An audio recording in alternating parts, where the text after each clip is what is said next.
Hello children, कुसुम M Q line class में आपका स्वागत है। प्यारे बच्चों, आज हम चौथी कक्षा की उड़ान कार्य पुस्तिका के विषय हिंदी का पाठ 3 छोटी बातें बड़े काम की में आने वाली गतिविधि को अच्छी तरह से हल करना सीखेंगे। सभी बच्चे वीडियो को शुरू से लेकर अंत तक पूरी देखें और अगर अभी तक आप मेरे चैनल पर नए हैं तो मेरे चैनल ऑनलाइन स्टडी हब को सब्सक्राइब भी करें, साथ में दिए बेल आइकन को जरूर प्रेस करें। तो देखिए, शुरुआत करते हैं। गतिविधि 5, विद्यालय भवन की सैर। शिक्षक विद्यार्थियों को विद्यालय में बने सभी सूचना पट दिखाकर उन पर लिखे निर्देशों व जानकारी आदि बच्चों के साथ साझा करें। व छात्रों को अपनी अपनी कॉपियों में एक सूचना पट का चित्र बनाने को कहें।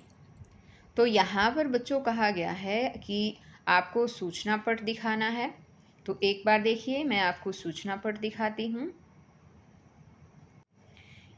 ये देखिए बच्चों, ये होता है सूचना पट और इसमें आपको इस सूचना पट के ऊपर अलग अलग पेजेस नज़र आ रहे हैं। इसमें अलग अलग सूचनाएं दी गई होती है और उन सूचना को सभी टीचर्स को भी पढ़ना होता है और छात्रों को भी पढ़ना होता है। इसमें जो भी जानकारी दी गई हो या निर्देश दिए गए हों, सभी बच्चे इसे ज़रूर पढ़ें और आपको अपनी कॉपी में भी इसी तरह का एक सूचना पट का चित्र बनाना है। अब यहाँ पर देखिए सूचना पट, ये देखिए एक बार, यहाँ पर है ये सूचना पट। कल दिनांक डैश को कक्षावार 1 से 5 के सभी बच्चे प्रातः 9 बजे अपने अपने कक्षा इंचार्ज के साथ विद्यालय परिसर में सभी सूचना पट पर दिए गए निर्देशों का ध्यानपूर्वक अवलोकन करेंगे। तो ये लिख रखा है ना, ये सूचना पट है बच्चों। इसी तरह की जानकारी जो है वो सूचना पट पर हमें मिलती है। स्कूल से रिलेटेड कोई भी जानकारी होती है वो स्कूल में सूचना पट पर लगा दी जाती है। अब जैसे कल दिनांक, यहाँ दिनांक दे रखा है तो आप यहाँ की डेट जो है वो लिख सकते हैं। जैसे कि आज 1 जुलाई है तो हम ऐसे लिख सकते हैं 1 जुलाई 2022 यहाँ लिख सकते हैं। ठीक है, इसी तरह से आपको भी जब आप अपनी कॉपी में सूचना पट बनाएंगे तो जो भी डेट है उस दिन की वो तारीख लिखेंगे और इस तरह से आपको सूचना पट तैयार करना है। कोई भी सूचना तैयार कर सकते हैं आप सूचना पट पर लगाने के लिए। आगे है गतिविधि 6। यहाँ देखिए एक चिड़ियाघर दे रखा है, ये देखो लिख भी रखा है चिड़ियाघर, और इसमें देखिए एक बार बहुत सारे क्या है बताओ, एनिमल्स हैं, है ना, और बर्ड्स भी हैं। तो बर्ड्स और एनिमल्स दे रखे हैं यहाँ। इसमें कहा है चिड़ियाघर की सैर विषय पर 10 से 12 वाक्यों में अपने विचार व्यक्त करें। यहाँ पर आपको अपने विचार व्यक्त करने हैं बच्चों। जो ये जगह दे रखी है यहाँ पर लिखना है चिड़ियाघर के बारे में कि मान लो आप कभी चिड़ियाघर गए हो तो उसके बारे में भी लिख सकते हैं। जो भी चिड़ियाघर के बारे में आप जानते हैं वही बातें लिख सकते हैं। अब जैसे हम यहाँ पर लिख रहे हैं चिड़ियाघर की सैर। जिस स्थान में तरह तरह के पशु पक्षियों को रखा जाता है उसे चिड़ियाघर कहते हैं। पिछले रविवार को मैं अपने परिवार के साथ चिड़ियाघर गई। वहाँ चारों ओर हरे भरे पेड़ थे। ऐसा लग रहा था जैसे हम किसी जंगल में आ गए हैं। सबसे पहले हमने विभिन्न प्रकार के पक्षी देखे।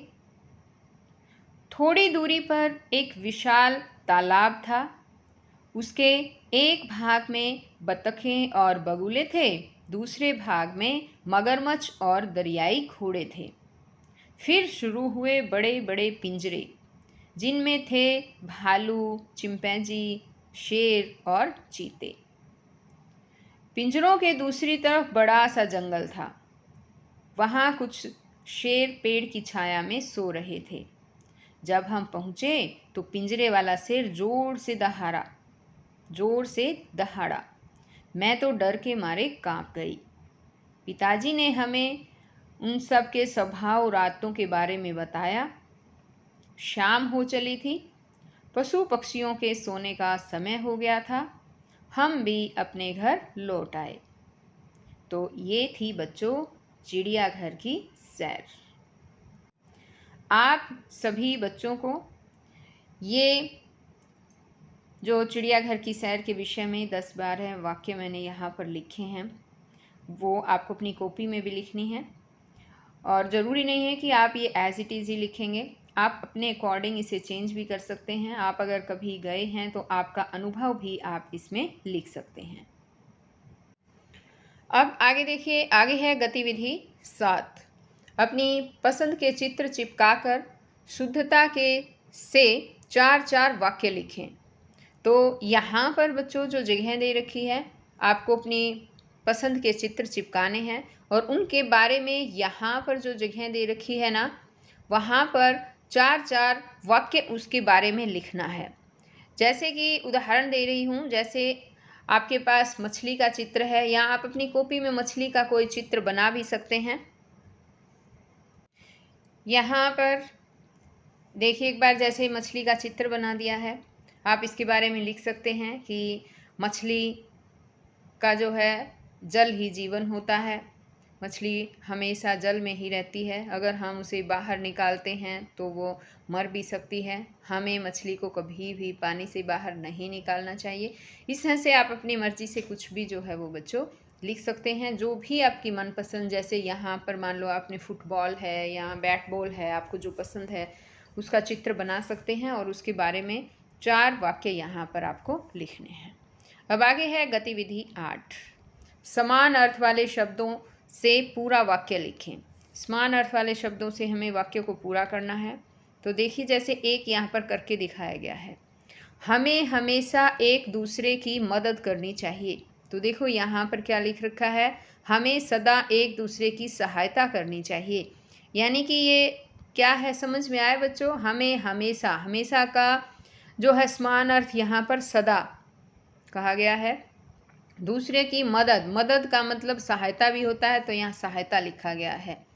वाक्य सेम ही रहेगा, बस समान अर्थ वाले शब्दों से हमें पूरा करना है ये वाक्य। अब जैसे कि अब यहाँ पर है, गांव में बहुत महिलाएं हैं। तो गांव का ग्राम होता है, ग्राम में बहुत महिलाएं जो है इसका समान अर्थ औरतें होता है। तो लिख सकते हैं ग्राम में बहुत औरतें हैं। अब आगे है, जैसे सूर्य तेज चमक रहा है। तो सूर्य का समान अर्थ देने वाला होता है सूरज। तो हम लिख सकते हैं सूरज तेज चमक रहा है। आगे है, जैसे हवा तेज चलती है। तो हवा को जो है पवन भी कहा जाता है, समीर भी कहा जाता है ना। तो हम लिख सकते हैं हवा की जगह पवन, पवन तेज चलती है। तो इस तरह से इन वाक्यों को आपको भी कंप्लीट करना है। आगे है, विलोम शब्दों से वाक्य बदलें। अब विलोम शब्द लिखकर हमें वाक्यों को बदलना है। जैसे यहाँ एक वाक्य दे रखा है, दीपक अच्छा लड़का है, और अच्छा को बदल दिया गया है। यहाँ पर क्या बना दिया गया, दीपक बुरा लड़का है। अच्छे की जगह अच्छे का विलोम बनाया है, बुरा लिख दिया है। ठीक है। इसी तरह से यहाँ पर देखिए दूसरा वाक्य है, तुमने आने में इतनी देर क्यों कर दी। तो आने में, आने के नीचे जो है यहाँ लाइन लगा रखी है, जो लाइन लगा रखी ना, उसी वाक्य को हमें बदलना है। तो आने का विलोम क्या हो जाएगा, जाने। तो यहाँ आएगा, तुमने जाने में इतनी देर क्यों कर दी। अब आगे है, कंचन अच्छा गाना गाती है। तो बताओ इसका क्या होगा, कंचन बुरा गाना गाती है। यह खिलौना महंगा है। इसका विलोम बताओ क्या होगा, हाँ, यह खिलौना सस्ता है। यानी महंगा है ना, महंगे का विलोम बनाना है, सस्ता है। आगे है, वाक्य को एक शब्द में बदलें। वाक्य को एक शब्द में बदलना है। जो किसी काम का नहीं, जो किसी भी काम का नहीं होता है उसे क्या कहते हैं, उसके लिए एक शब्द होता है और वो शब्द हमें यहाँ पर लिखना है। उसका वो होता है निकम्मा। अब आगे है, जैसे जिसके पास कोई काम नहीं, जिसके पास कोई काम नहीं होता है वो बेरोजगार होता है, तो लिखेंगे बेरोजगार।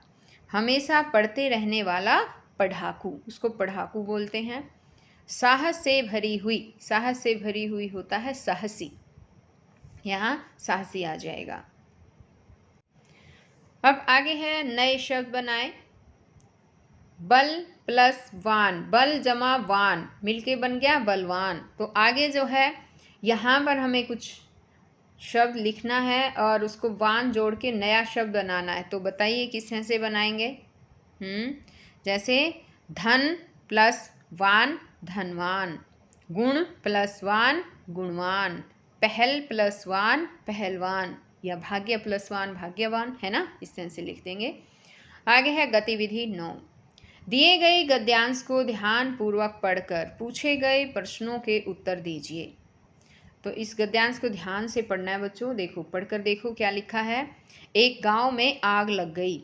आग बढ़ती जा रही थी और गांव वाले अपनी जान बचाने हेतु इधर उधर भाग रहे थे।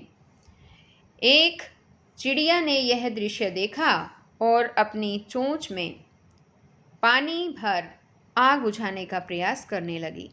वो बार बार अपनी चोंच में पानी लाती और आग पर डालती। अब गांव वालों ने चिड़िया को आग पर पानी डालते देखा तो उनमें भी जोश आ गया और बोले कि अगर यह चिड़िया प्रयास कर रही है तो हम क्यों नहीं कर सकते। सब ने प्रयास किया और आग बुझ गई। ये सब एक कौवा देख रहा था। उसने चिड़िया से कहा कि तेरे पानी डालने से कुछ होना तो था नहीं, फिर तू ये क्यों कर रही थी। चिड़िया बोली, मेरे पानी डालने से कुछ हुआ या नहीं, लेकिन मुझे गर्व है कि जब भी इस आग की बात होगी तो मेरी गिनती आग बुझाने वालों में होगी, तुम्हारी तरह तमाशा देखने वालों में नहीं। अब यहाँ पर इस गद्यांश से रिलेटेड कुछ क्वेश्चंस दिए गए हैं, इनके आंसर भी बच्चों लिखने हैं। तो देखिए, पहला क्वेश्चन है, आग बुझाने के लिए सबसे पहले किसने प्रयास किया। क्या आएगा, चिड़िया ने। Very good. आगे है, गांव वाले किसको देखकर जोश में आ गए। किसको देखकर आए थे बताओ। चिड़िया को चोंच में पानी भरकर आग बुझाता देख गांव वाले जोश में आ गए। अब आगे थर्ड क्वेश्चन है यहाँ, तमाशा देखने वालों में किसकी गिनती होगी, कौवे की। आग शब्द का समानार्थी शब्द लिखें। आग के समानार्थी शब्द लिखने हैं बच्चों। तो मुझे बताओ आग का समानार्थी शब्द क्या है। हाँ बोलो। अग्नि, पावक, दहन, ये इसके समानार्थी शब्द हैं। अब आगे है, शब्दों को सही क्रम में लगाते हुए सार्थक शब्द बनाइए। तो यहाँ उल्टे पुल्टे शब्द दिए गए हैं, हमें इन्हें ठीक करके सही करके सीधा करना है और सही जो है सार्थक शब्द बनाने हैं जिनके अर्थ निकले। कर रही है चिड़िया प्रयास, बताओ अब क्या आएगा। इसका क्या बनेगा, चिड़िया प्रयास कर रही है। अब यहाँ पर देखो, यह है जोश, गांव वालों भी आ गया में। तो बताओ अब क्या वाक्य बनेगा, गांव वालों में भी जोश आ गया। आगे है, मैं होगी आग मेरी गिनती बुझाने वालों। तो यहाँ पर बताओ, मेरी गिनती आग बुझाने वालों में होगी, ऐसे आएगा ये, मेरी गिनती आग बुझाने वालों में होगी। तो बच्चों, आज ये चैप्टर यहीं पर ख़त्म होता है। फिर आगे आऊँगी, तुम्हारे लिए नई वीडियो लेकर आऊँगी। तो हम फिर मिलते हैं नई वीडियो में। तब तक के लिए बाय बच्चों।